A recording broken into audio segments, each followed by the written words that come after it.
अस्सलामुअलैकुम दोस्तों, एक बार फिर आप सबको सीख लो में खुश आमदीद। आज जो हम नया टॉपिक शुरू करने जा रहे हैं उसका नाम है how to draw influence line diagram for a girder with floor beam. और जो हम इनफुलस लाइन डायग्राम ड्रा करेंगे वो होगी शेयर फोर्स किसी एक खास सेक्शन के लिए।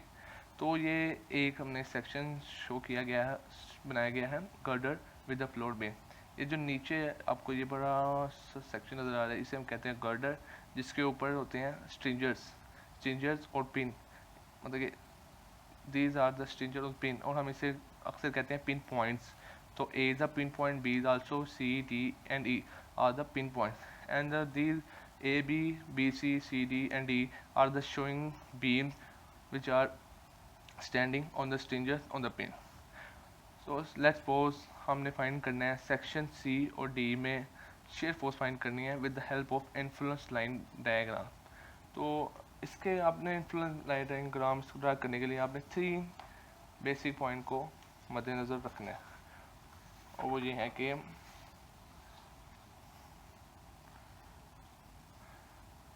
First of all consider a reaction opposite to the beam. अब आपको याद होगा, हमने पहले भी डिस्कस कर चुके हैं कि जब भी हम इन्फ्लुएंस डायग्राम ड्रा करते हैं तो एक यूनिट लोड लेते हैं। सपोज अगर यूनिट लोड ई के ऊपर है तो हम पैनल कौन से सी डी पे ले रहे हैं, तो इससे ऑपोजिट कौन सा रिएक्शन है, आर ए। तो हम शेयर फोर्स किसके इक्वल होगी, आर ए के। अभी हम इसके आगे डिटेल डिस्कस करते हैं, उम्मीद आपको आगे समझ आ जाएगी। सेकंड ये कि shear force will be positive when it create a clockwise movement. इसका मतलब कि जब भी shear force clockwise movement produce करेगी तो वो क्या होगी, पॉजिटिव। ये क्या क्लॉकवाइज मूवमेंट प्रोड्यूस करेगी, देखें इस डायरेक्शन में क्लॉकवाइज की तरफ। और अगर ये एंटी क्लॉकवाइज प्रोड्यूस करेगी तो shear force will be negative when it create है एंटी क्लॉकवाइज मूवमेंट। तो एंटी क्लॉकवाइज मूवमेंट प्रोड्यूस करेगी तो क्या होगी, नेगेटिव होगी। तो आगे इस प्रोसीजर शुरू करते हैं। तो व्हेन अ लोड पी क्या है, एक यूनिट लोड है, वो किसके ऊपर होगा, ई के ऊपर। तो क्या है हमारा यूनिट लोड किसके ऊपर है, ई के ऊपर। तो आर बी की वैल्यू क्या हो जाएगी, R B is equal to 1। और क्योंकि आर ए के ऊपर कोई लोड ही नहीं है तो आर ए किसके इक्वल हो जाएगा, 0 के। अब वो मेन पॉइंट जो मैंने आपको पहला पॉइंट बताया कि consider a reaction opposite to the beam C D है। अब ये लोड क्या है, ई के ऊपर, तो हम इससे उल्टा लेंगे। तो उल्टा कौन सा है, आर ए के इक्वल। तो शेयर फोर्स किसके हो जाएगी, इक्वल हो जाएगी। हम पैनल सी डी में फाइंड करने हैं तो शेयर फोर्स किसके इक्वल हो जाएगी, आर ए के, जो कि है 0 के। ठीक है, अब हमारे पास मूव करेंगे, हमेशा मूव करते हैं हम राइट से लेफ्ट की तरफ। तो अब यूनिट लोड आ गया हमारा सेक्शन डी के ऊपर, तो आर बी की वैल्यू क्या होगी। अब हम कैसे फाइंड करेंगे, देखिए ये 4 सेक्शन है, 1 2 3 4। तो इसका मतलब क्या होगी, इनकी वैल्यू या 1/4 इंक्रीज हो गई या 1/4 डिक्रीज होगी। अगर हम आर बी से दूर जा रहे हैं तो इसकी आर बी की वैल्यू 1/4 कम होगी और आर ए की वैल्यू 1/4 इंक्रीज होगी। तो आर बी की वैल्यू 1/4 कम हो जाएगी तो ये क्या हो जाएगा 0.75। आर ए की क्या हो जाएगी, आर इज इक्वल टू 0.25। अब देखें किसके ऊपर है, डी के ऊपर है। तो हमने क्या लेना है, पैनल से ऑपोजिट, तो क्या होगा R A V. Shear force किसके इक्वल होगी, इक्वल टू आर ए, जो कि है 0.25। अब हमने ये भी देखना है कि ये क्लॉकवाइज मूवमेंट प्रोड्यूस कर रही है कि एंटी क्लॉकवाइज मूवमेंट। अब ये क्या है, यूनिट लोड है, और ये क्या है, आर ए के अपवर्ड है। तो ये कौन सी मूवमेंट है, क्लॉकवाइज, तो ये हो जाएगा पॉजिटिव। तो आर ए हम लेंगे positive. Now when P at C, अब किसके ऊपर आ गया, सी के ऊपर। इसका मतलब वो किसको क्रॉस कर गया, सी डी को हम क्या कर गया, क्रॉस। तो हम जहाँ पर वी सी डी की जो वैल्यू होगी अब इसके ऑपोजिट होगी, क्योंकि वो किसके अब आ गया लेफ्ट पे। तो हम रिएक्शन कौन सा लेंगे, राइट वाला। मतलब कि वी सी डी किसके इक्वल होगा, आर बी के इक्वल। तो यहाँ से हम फाइंड कर लेते हैं, आर बी की वैल्यू 1/4 हो डिक्रीज हो जाएगी तो वो बन जाएगा 0.5।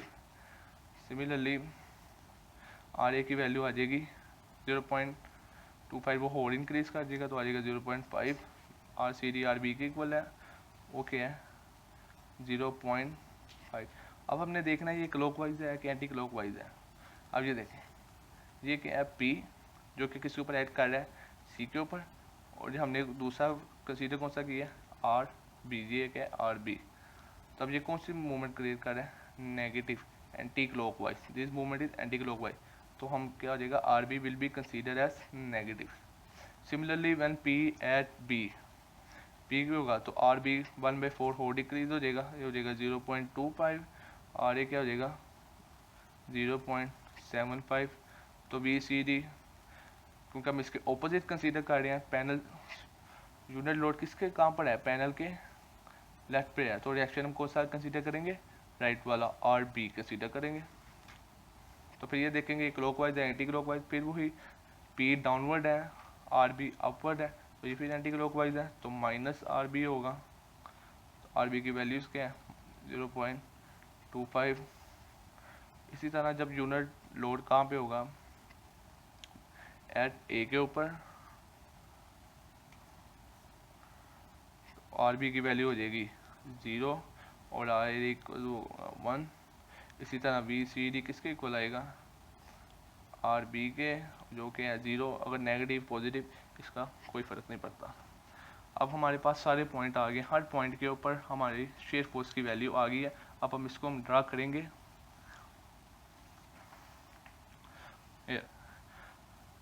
When unit load at E, R E पे क्या थी वैल्यू,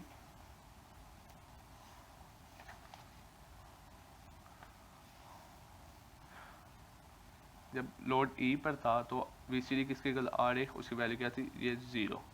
अब आगे कौन से लोड पे है, एट डी, डी पे आर ए की वैल्यू वी सी डी किसके इक्वल था, प्लस 0.25, तो हम कंसीडर करते हैं ये आ गया 0.25। अब आर जब सी पे था, वी सी डी की वैल्यू क्या है, माइनस 0.5, तो दिस विल बी कंसीडर है माइनस 0.5। और जब बी पे था, वी सी डी की वैल्यू क्या है 0.25, ये आ गया 0.25 नेगेटिव में, और जब ए पर था वैल्यू 0। तो हमारे पास ये सारे पॉइंट्स आ गए हैं इन्फ्लुएंस लाइन डायग्राम। अब आपने क्या करना है, सिर्फ इसको स्ट्रेट लाइन से ड्रॉ कर देना है, जोड़ देना है। तो स्ट्रेट लाइन से जोड़ूँ, ये